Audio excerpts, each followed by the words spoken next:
Warning! The video you're about to watch contains mathematics at the level of differential calculus, also known as Calc 1. All material has an assumed prerequisite of pre-calculus and a full semester course in trigonometry. A thorough review of prerequisite topics can be found by searching the web. It's the system of equations. We must deal with them all at once. Always looking for solutions. Positive outlook overcomes. Hello, my name is Roy Simpson, Professor of Mathematics at Cosumnes River College in Sacramento, California. This video is another video in the series on graphing using calculus. It is assumed that you've already watched the how-to part of the video series, and now you're just going through and watching all the examples. So let's go ahead and get to the example that's in this video. Here we are asked to graph the function y equals sine of x divided by 1 plus the cosine of x. Now, this is not going to be a surprisingly awesome graph or anything like that, but this is kind of a necessary example to go through because of one specific trait that this function has. So let's go through and answer all the questions that we normally answer when we're graphing using calculus. We'll start with our elementary algebra. The y-intercept, well, that occurs when x is 0, and when x is 0, that numerator is 0, denominator's not, so therefore it's got 0 written all over it.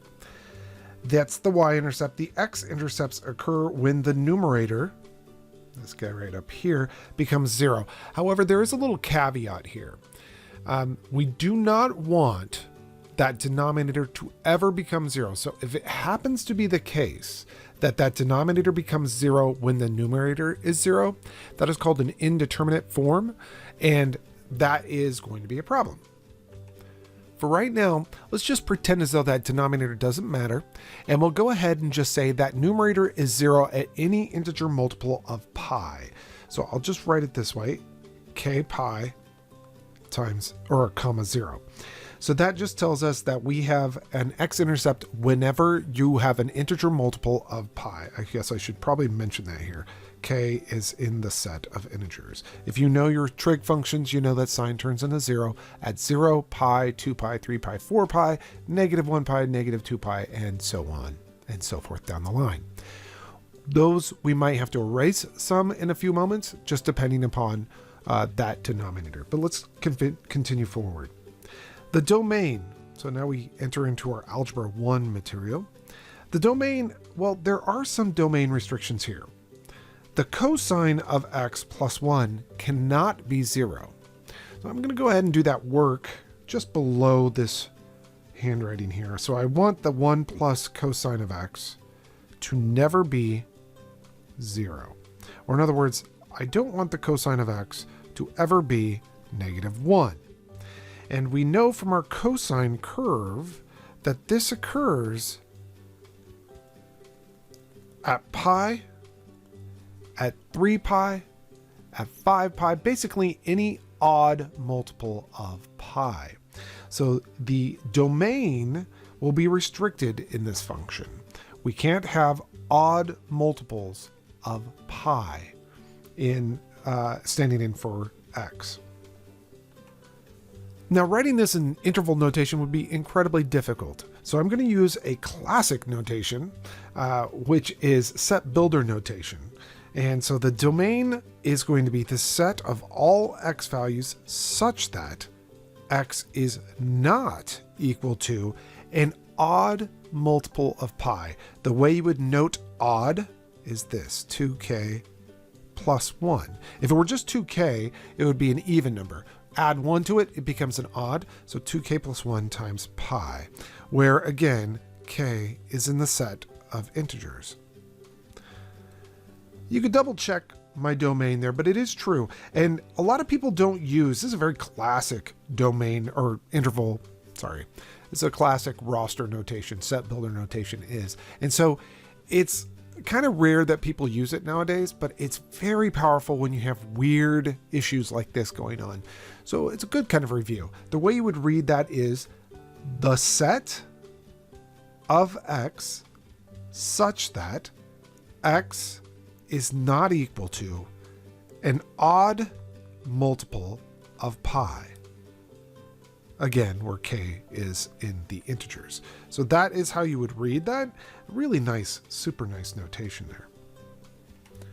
But as I was kind of warning early on, that might adjust our x-intercepts. And you can see that it actually will. We cannot have x-intercepts when k is an odd number. So let's adjust this list of x-intercepts.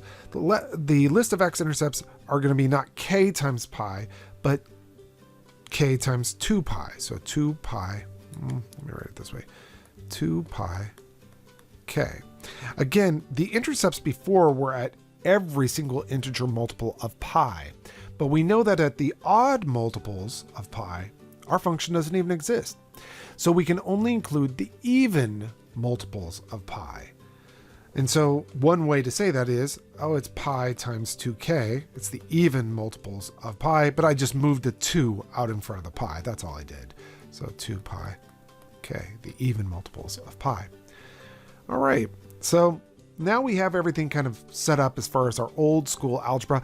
The other thing that we need to do is start stepping into trigonometry. And the reason why I say that is because these functions that we're dealing with are actually 2 pi periodic. And that may be the case that this function that we're currently, y itself, is 2 pi periodic. So let's find out if that's the case. I happen to know, by the way, that an x-intercept repeats every 2 pi.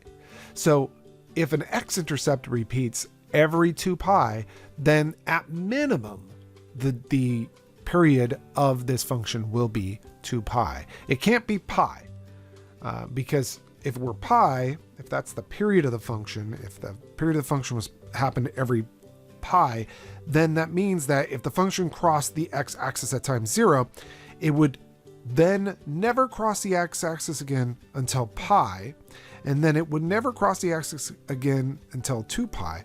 But the problem is, we know that the x-intercepts occur at every 2 pi. So the period being pi is not big enough. We have to extend that. The period is going to probably be 2 pi. So that is our minimum possibility for the period of this function. And by the way, the question that I'm answering in that list of questions that I normally write up is the symmetry here. It's not that we have symmetry, although we probably do, but it's that we have a period to this function. So I'm going to start with, maybe I'll start with symmetry anyway. You could see that if you were to take y and plug in negative x, you would get sine of negative x divided by 1 plus the cosine of negative x. But cosine is even and sine is odd, so you get this, negative sine of x over 1 plus the cosine of x. And that is the opposite of the original function. So we happen to know that this is an odd function. But not only is it odd, but like I said, it likely has a period to it, a repeating pattern. And the way you can find that out is we already kind of think that the period is going to be 2 pi because our x-intercepts occur every 2 pi. But what you can do here to find the period is you could say, well, what's y of x plus 2 pi? If it's the same thing as y of x, then we really do know that the period is 2 pi. And the way we know it's 2 pi is that it can't be less than 2 pi, because if it were less than 2 pi, then we'd have x-intercept. Let's say the period was 2, not 2 pi, but just 2. Then we'd have x-intercepts every 2, not every 2 pi. So at minimum, our period is 2 pi.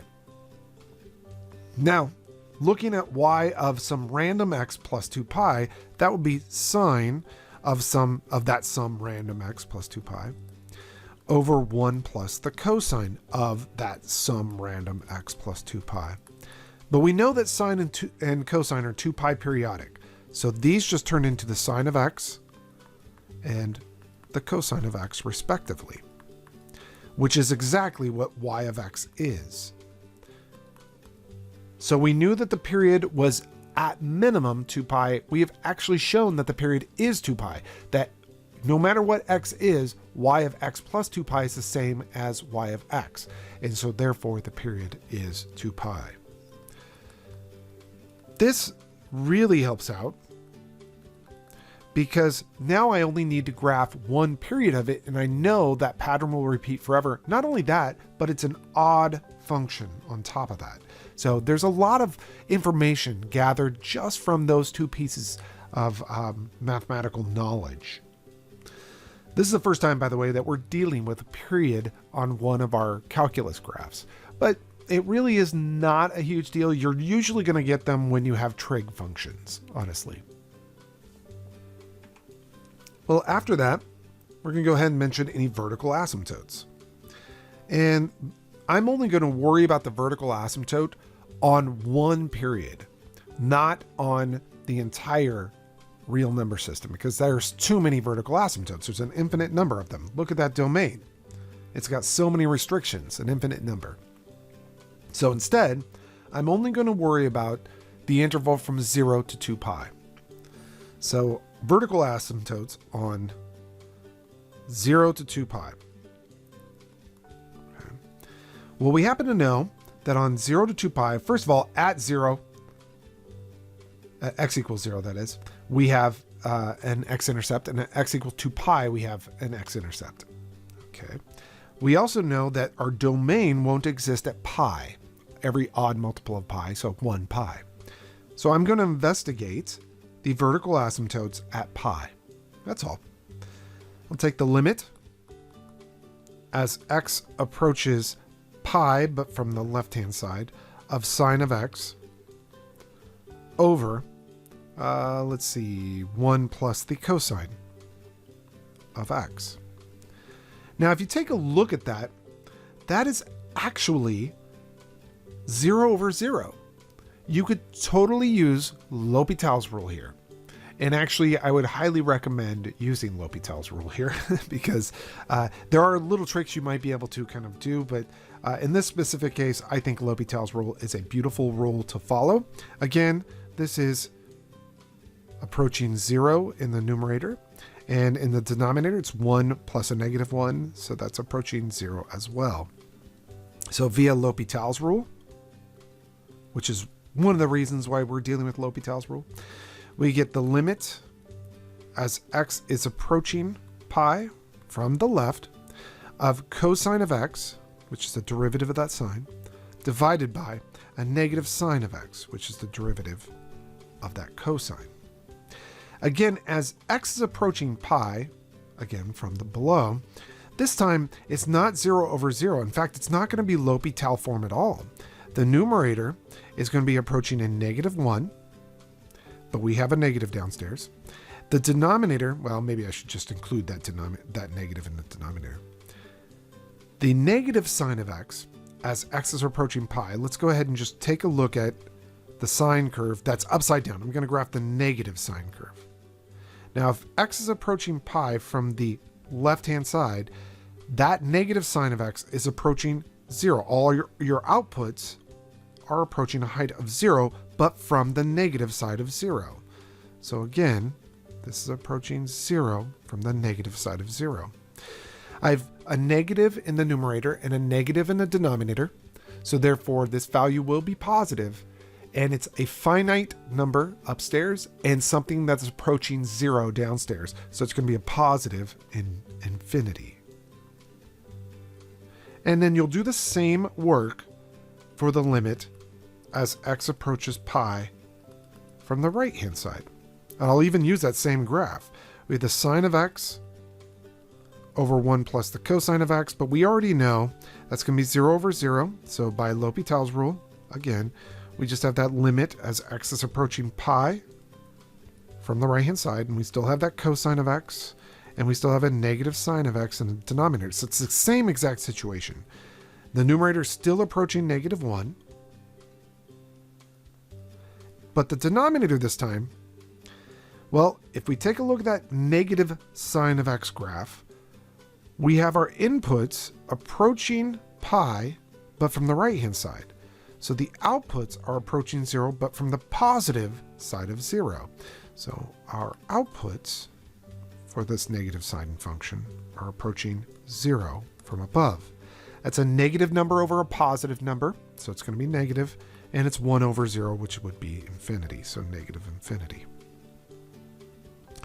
That's the behavior near our vertical asymptote.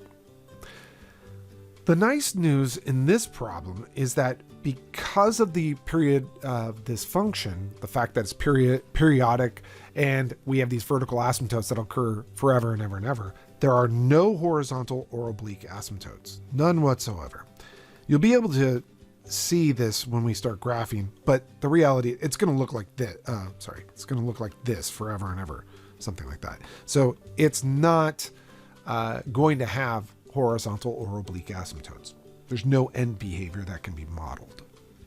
All right. So let's see, we've gone through all of our pre-calculus at this point. Let's start dipping into calculus. So remember, y is sine over 1 plus cosine. So that's derivative, y prime, is going to equal the derivative of the numerator times the denominator minus the numerator times the derivative of the denominator, which is a negative sine of x, all over that denominator squared. Now this might look pretty terrible, and actually it is kind of terrible when I'm looking at it, but it's not too bad. We get, when you distribute this through, we'll get a cosine, okay? We'll get a cosine squared and a plus sine squared. Well, cosine squared plus sine squared is just 1. So this is going to be cosine of x plus 1 over the quantity 1 plus the cosine of x and quantity squared. You can double check my mathematics there. By distribution, you get the cosine, again, times 1, and a cosine squared minus a negative sine squared, or in other words, plus sine squared. So cosine squared plus sine squared gives me that 1, and then we have that cosine. And you can see this beautiful cancellation happens, and we get a 1 over 1 plus the cosine of x. Now remember, our function is already not defined when that denominator becomes 0. So we're not adding any new issues here. Oh, and I also did not build my table yet, did I? Well, I'll do that right after I'm done with the prime. Let's draw out y prime, and again, I'm only worried about it from 0 to 2 pi. So whenever you have a period on a function, just worry about one period of that function.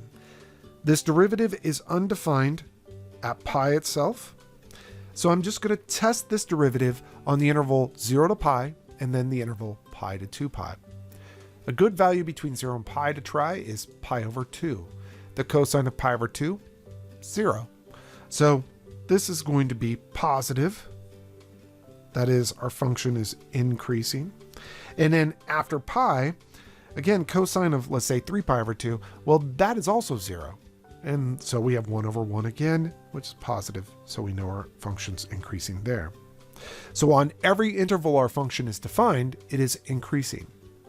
All right, not bad. Now again, I completely forgot to write out my table, so let me go ahead and do that. X versus y.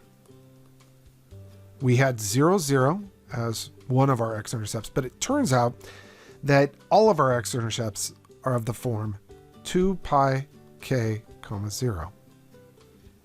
Do we have any other points that we could list out? And the answer to that is really no. There's no other points that we can list out. There's nothing else that I can see. So, okay. Now let's dive into the second derivative. The first derivative is this guy right here. So the second derivative shouldn't be too bad.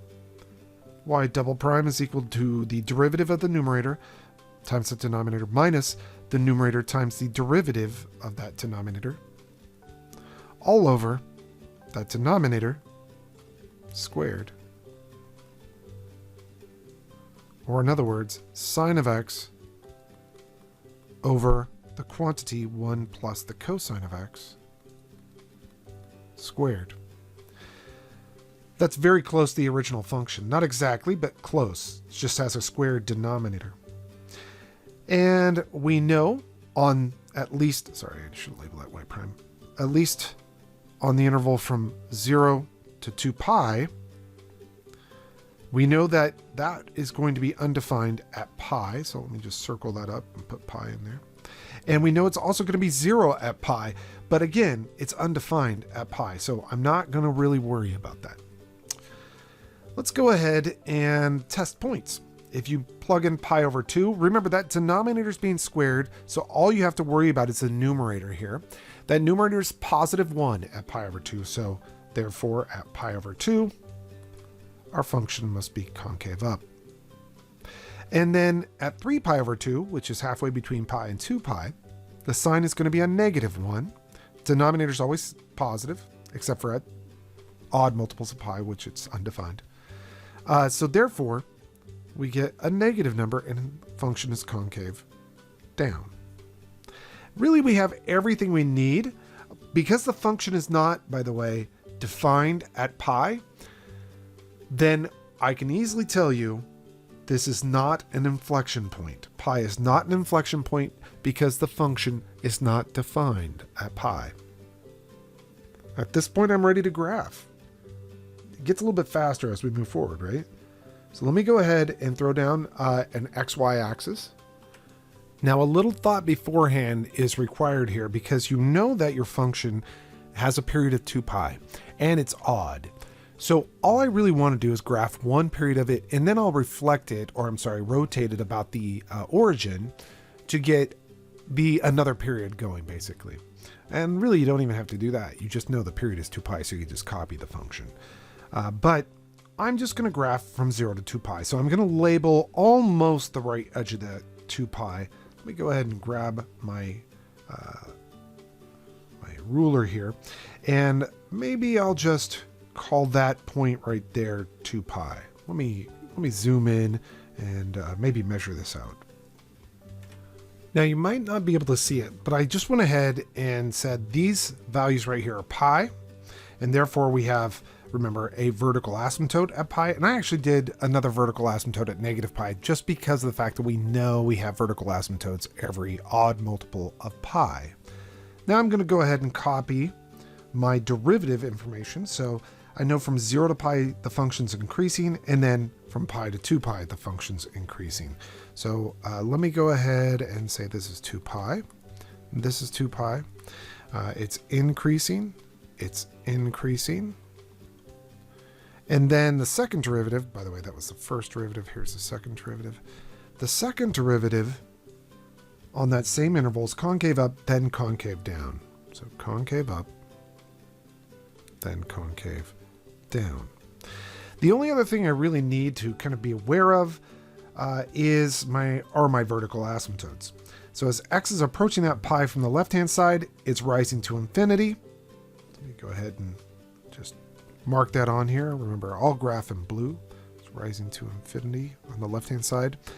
And it's falling to negative infinity on the right-hand side of pi. So on the right-hand side of pi, it's going down to negative infinity.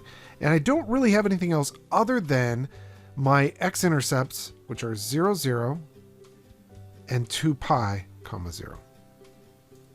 I know it's increasing and concave up in this first interval, and then increasing and concave down on the second. So from this point right here, it's concave up and increasing. Oh, sorry about that. My hand dragged across the screen. There we go. And in the other interval, it's also increasing, but it's concave down. And you should probably think that this looks like, it's not, but it looks like the tangent. It's very close to the tangent, actually, because it's the sine over almost the cosine. It's the sine over 1 plus the cosine. And so now we can copy it out. Notice, though, the period of the tangent normally is pi. The period of this is actually 2 pi. But now we can copy. This is an accurate graph of that. I don't know if you really truthfully needed calculus to graph this, but it goes on forever. And I'll just say dot, dot, dot, dot, dot, dot. But that's a good, accurate graph of this function. Okay, right there, y equals sine of x over 1 plus cosine of x. Now, how much of it do you graph is a really good question. Some people will say just graph one period. Some people will say to graph 2 periods of this. If you're going to graph 2 periods of this, you'll have to reserve room to do that. And so if I were to reserve room to do this, I need how long? That distance, do I have enough of that distance there? Yeah, I kind of do. So I could technically graph another, is that 0? Yeah, it is. I could go ahead and graph yet another vertical asymptote really quickly. I'm just coarsely doing this, nothing really fine detail. But that way, at least I could say, oh yeah, I have 2 periods of it now. There you go. And I should label that vertical asymptote as x equals 3 pi. And remember to label your intercepts too. So this is 2 pi. There's 0. There's nothing else to label on this. Very accurate graph though. It's the system of equations. We must deal with them all at once. Always looking for solutions. Positive outlook overcomes obstacles getting in our way. Cause affects more than we can sometimes see. Things for what they are and work together until you feel at peace. Says, listen close. Don't talk too much that isn't cold. Sure, you may really hurt inside. It doesn't justify you to speak too loud and cry.